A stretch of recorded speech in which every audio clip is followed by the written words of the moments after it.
Selamat malam sahabat, selamat bertemu kembali dalam podcast Jelang Mimpi. Malam hari ini senang sekali saya Romo Framaget bisa kembali menemani para sahabat sekalian di podcast Jelang Mimpi. Pertama-tama saya menyampaikan permohonan maaf karena minggu lalu podcast Jelang Mimpi tidak bisa hadir menemani para sahabat sekalian. Dan malam ini saya kembali hadir dan tentu saja dengan cerita yang berbeda.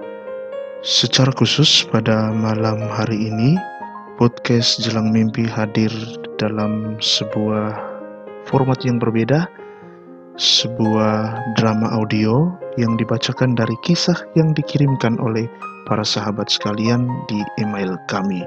Semoga kisah ini menginspirasi, semoga cerita ini bisa menguatkan, meneguhkan langkah hidup dan perjalanan panggilan kita masing-masing.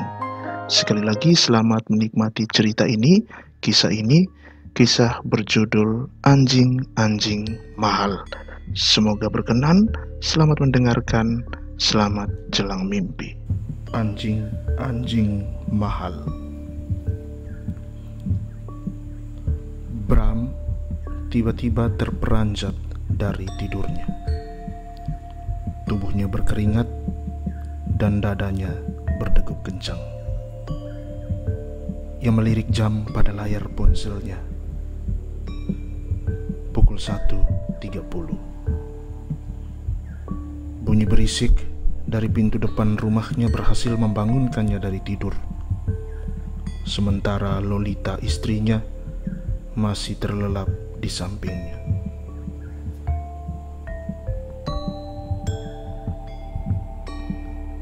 Di tengah gelapnya kamar, Bram berusaha meraih pentungan dari balik kasur. Sementara suara berisik dari pintu depan semakin besar. Bram diam-diam keluar dari kamarnya, meninggalkan Lolita sendirian di kamarnya. Lalu ia menuju pintu depan. Ketika pintu depan rumah berhasil dibuka dengan paksa, Bram melemparkan pentungan dan berteriak keras, "Pencuri!" Sosok berpakaian hitam itu kelabakan lalu berlari meninggalkan rumah Bram tanpa peduli rasa sakit di dadanya akibat lemparan pentungan tadi. 6 ekor anjing Chihuahua milik mereka mendadak menggonggong. Lolita terkejut. Ia terbangun dan langsung menuju anjing-anjing peliharaannya itu. Bram yang sedang memperbaiki pintu bersama beberapa warga sama sekali tidak digubrisnya.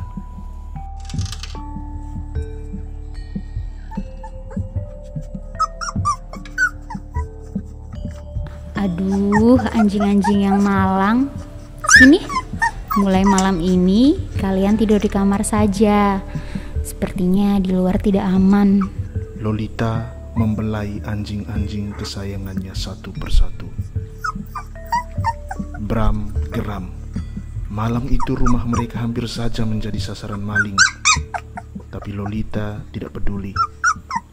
Ia lebih peduli pada anjing-anjing mahal peliharaannya, bahkan untuk menyapa warga yang membantunya saja tidak ia lakukan. Ketika semua warga sudah pulang, Bram kembali masuk ke kamar. Ia terkejut melihat anjing-anjing itu berkerumun di bawah tempat tidur mereka. "Lita, suruh anjing-anjing itu keluar." Sudahlah Bram, di luar tidak aman untuk anjing ini. Mulai malam ini anjing-anjing ini akan tidur di sini. Di luar tidak aman untuk mereka. Kau salah, Lita. Justru dengan adanya anjing-anjing itu, rumah kita jadi tidak aman. Bram, anjing-anjing ini juga makhluk hidup. Jika kamu berada di posisi anjing-anjing ini, apa kamu mau kalau diterlantarkan seperti itu? Pasti kamu tidak mau, kan? Lolita berusaha membela diri. Bram semakin jengkel. Argumen tukar posisi sudah basi untuk telinga Bram. Sudahlah sayang, ayo kita tidur. Jangan kau jijik dengan anjing-anjing ini. Kau pasti tahu, aku selalu membersihkan anjing-anjing imut ini secara rutin. Anjing-anjing ini adalah jenis anjing yang mahal harganya. Kita bisa dapatkan banyak keuntungan jika semua anjing-anjing ini laku terjual, bahkan melampaui sebulan gajimu di kantor. Bram terlanjur kecewa dengan tingkah Lolita. Bahkan mengajaknya bercinta saja ia harus memutar otak 1000 kali. Istrinya lebih memperhatikan anjing-anjingnya ketimbang dirinya. Tidak ada cara lain bagi Bram untuk merebut lagi hati istrinya selain dengan menyingkirkan anjing-anjing itu. Anjing-anjing itu harus dimusnahkan. Dan malam itu, Bram harus berbagi tempat tidur dengan anjing-anjing yang tampak asyik menjilat-jilat tubuh Lolita yang sudah tertidur nyenyak.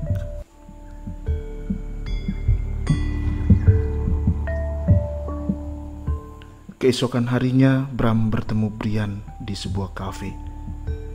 Di sana, ia menceritakan kelakuan istrinya yang mulai berubah sejak kehadiran 6 ekor anjing Chihuahua di rumahnya. Kau tahu, Lolita sekarang sudah berubah jauh. Tidak seperti dulu lagi. Sejak ia dihadiahi 6 ekor anjing yang katanya berharga jutaan itu, kehadiran saya seperti sudah tidak ada gunanya lagi. Ia lebih banyak menghabiskan waktu untuk mengurus 6 ekor anjing itu.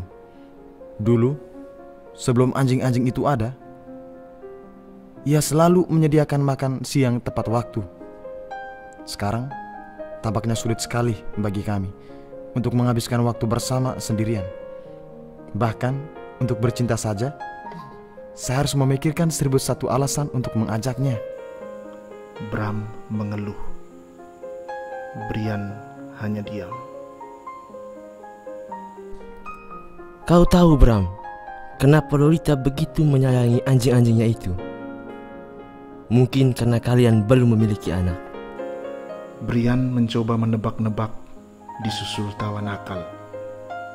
Bram pun terkekeh. Kamu masih saja berpikiran begitu. Urusan selangkangan saja kamu terlihat ngotot. Ayolah, bantu saya berikan solusi. Menurut saya, Lolita tidak akan bersikap begitu jika anjing-anjing itu tidak ada. Dan satu-satunya cara adalah dengan membelinya. Bagaimana kalau kamu membantu saya untuk mencari orang yang mau membeli anjing-anjing itu? Jika laku, hasilnya kita bisa bagi 2. Bram mencoba meminta bantuan Brian. Itu ide yang bagus. Tapi saya kurang yakin jika ada orang yang mau membeli anjing dengan harga jutaan begitu. Negara ini sedang hiruk pikuk dengan pandemik. Mana ada orang yang mau membeli anjing-anjing mahal itu? Brian tampak ragu. Bram terdiam. Atau begini, bagaimana kalau kamu yang membelinya? Siapa tahu saja Lolita mau menurunkan harganya. Saya bantu 1/4 dari harga jika kamu mau. Brian berpikir sejenak. Mungkin itu ide yang bagus. Baiklah, malam ini aku akan ke rumahmu dan mencoba membeli anjing-anjing sialan itu. Kebetulan saya juga membutuhkan beberapa ekor anjing untuk menjaga keamanan di rumah. Apalagi buah-buah mangga di halaman rumah saya yang sering menjadi sasaran anak-anak tetangga. Anjing-anjing itu bisa menghadik mereka pergi. Oke sobat, sampai jumpa sebentar malam ya. Saya tunggu, kata Bram menutup percakapan.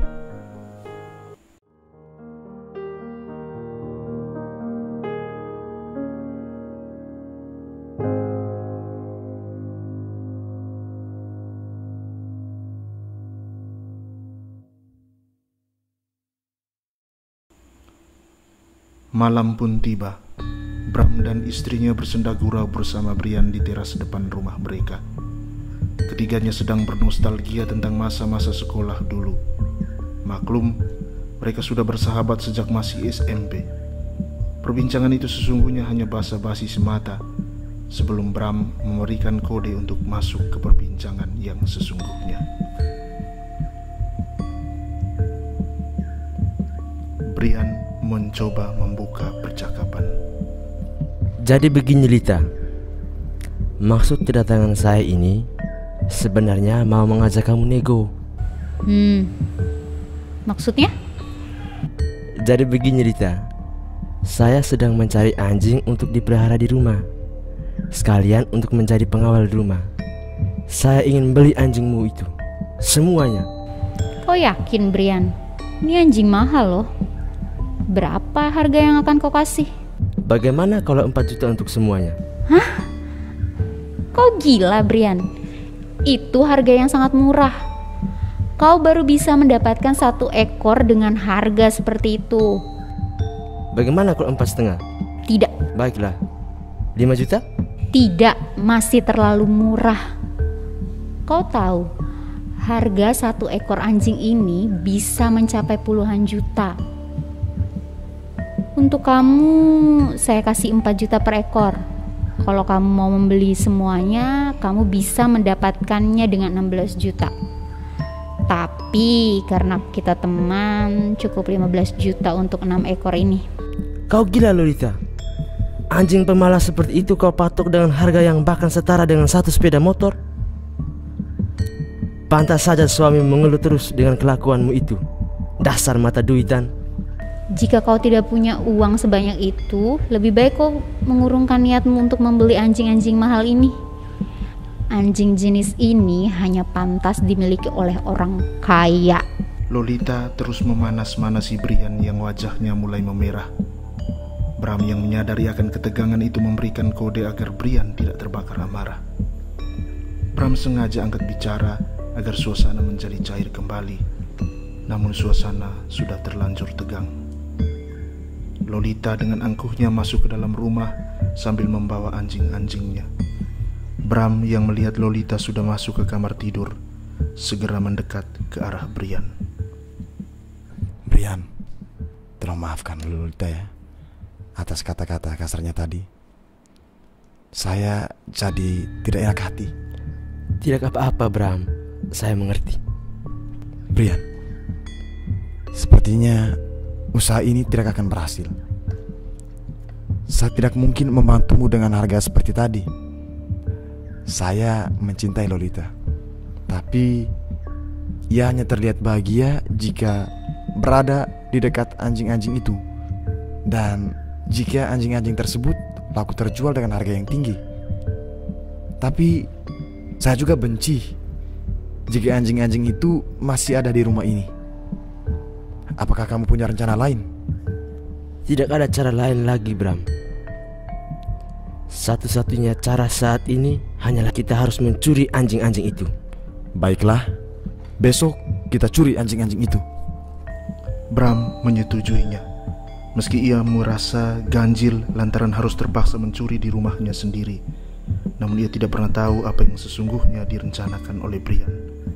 Brian memang tidak berminat untuk membeli anjing-anjing itu, apalagi memeliharanya.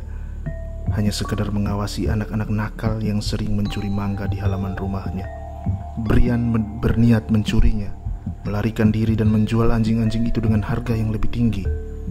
Dan kali ini ia beruntung karena Bram yang tidak tahu apa rencananya itu bersedia membantunya. Setelah Brian pulang, Bram segera menuju kamar tidurnya. Ia terkejut ketika tempat tidurnya dikuasai oleh anjing-anjing yang masih asik menjilat-jilat tubuh Lolita yang tampaknya sudah lelap. Terpaksa malam itu ia tidur di ruang tengah, tidak ada pilihan lain. Anjing-anjing itu sudah keterlaluan. Ia memantapkan tekadnya untuk mencuri anjing-anjing istrinya itu. Tidak ada pilihan lain lagi. Baginya, hanya itu satu-satunya cara agar istrinya kembali perhatian padanya. Keesokan harinya, tepat pukul 1.30, Bram perlahan bangun dari tidurnya. Lolita masih pulas tanpa menyadari bahwa tidak ada seekor anjing pun yang asik menjilat tubuhnya. 6 ekor Chihuahua milik Lolita sudah ia ringkus dalam sebuah kandang yang besar tepat sejam lalu. Ia mengendap-endap ke pintu belakang menuju halaman depan rumahnya. Hampir 100 meter dari gerbang rumahnya, Brian sudah menunggunya di dalam sebuah mobil pick-up. Bram buru-buru berlari ke arah mobil itu. Tiba-tiba, seekor anjing yang berhasil melepaskan ikatan mulutnya menggonggong dengan keras. Bram yang panik segera masuk ke dalam mobil sambil membawa kandang anjing tersebut. Bram berusaha menutup mulut anjing itu dengan tangannya, tetapi tangannya malah terluka karena digigit. Brian yang juga panik segera membuka bajunya, menyumpal mulut anjing itu dan mengikatnya kuat-kuat. Seketika itu juga suasana mendadak hening. Tidak ada suara anjing, tidak ada bunyi-bunyian lain. Bram dan Brian berkeringat. Anjing-anjing itu benar-benar merepotkan mereka. Keduanya menyandarkan badan di kursi masing-masing sambil mengatur napas. Sementara anjing-anjing di pangkuan Bram tidak mengeluarkan suara sedikit pun. Bram melirik ke arah Brian. Ia terkejut. Sontak jantungnya berdegup kencang ketika melihat lebam di dada Brian. Bram bergidik ngeri.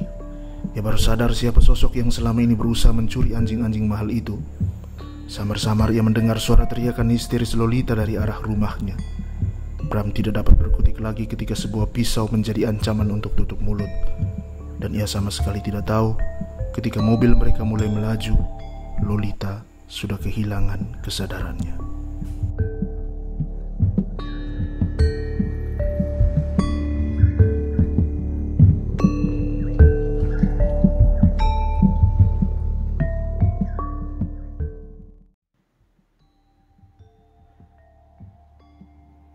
Para sahabat sekalian, demikian kisah yang dibagikan untuk podcast Jelang Mimpi malam hari ini. Semoga kisah dan cerita ini bisa menginspirasi para sahabat sekalian untuk kemudian menyadari tentang makna cinta yang sesungguhnya. Kadang-kadang kita dalam hidup menjadi orang yang salah menentukan cinta, salah memaknai cinta, sehingga justru dengan diam-diam kita menyakiti hati sesama kita, menyakiti siapapun yang mestinya dalam arti tertentu harus kita cintai. Semoga cerita ini bisa menginspirasi dan meneguhkan supaya cinta sahabat sekalian di rumah, dengan siapapun yang ada di rumah, dengan siapapun di lingkungan tempat kerja maupun tempat berkarya atau di mana saja kita berada, bisa menjadi cinta yang benar-benar menguatkan.